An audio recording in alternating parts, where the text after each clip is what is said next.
Hi guys, welcome back to our channel. তো সবাইকে জানাই শুভ দীপাবলি। তো আজকে ভূত চতুর্দশী, আজকে 14 শাক খেতে হয়, তাই 14 শাক খাচ্ছিলাম। বিকালবেলা রেডি হয়ে প্রদীপ জ্বালার জন্য বসে পড়েছিলাম। তো 14টা প্রদীপ জ্বালিয়ে নিয়েছিলাম। এইবার দেওয়ার পালা হচ্ছে সব জায়গায়, ঘরের কোনায় কোনায়, সব যেখানে যেখানে আছে ঘরের। তো প্রদীপ জ্বালিয়ে কতটা সুন্দর লাগছে দেখো। তো ফার্স্টেই দিয়ে দিচ্ছি হচ্ছে ঘরে, ঘরের পরে চলে আসলাম ছাদে। ছাদের প্রত্যেকটা কোনায় কোনায় আমি ফার্স্টে দিচ্ছি। আর যেহেতু অন্ধকার রাখতে নেই কোথাও, তাই জন্য যেখানেই হোক প্রদীপ দিতেই হয়। ছাদ খোলা থাকলে ছাদেও দিয়ে দিয়েছি। তো এবার মা দিচ্ছে, কতটা সুন্দর লাগছে দেখো। আর প্রত্যেকটা বাড়িতে লাইটে লাইট, সবাই প্রদীপ দিচ্ছিল, আমরাও দিচ্ছিলাম।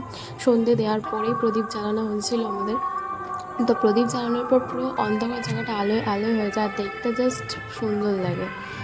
আর আজকে প্রদীপ জ্বালানো খুবই শুভ। তো এই যে এটা আমাদের ঠাকুরঘর, ঠাকুরঘরে প্রদীপ জ্বালিয়ে নিয়েছিলাম, ঘরের প্রত্যেকটা জায়গায় দিয়েছিলাম। তোমাদের আজকে ভিডিওটা ভালো লাগলে like, comment, share and subscribe করে নিও। তো ঘরের সব জায়গায় দিয়ে নিয়েছিলাম, দরজা জানলা সব জায়গায়, খুব সুন্দর লাগছে।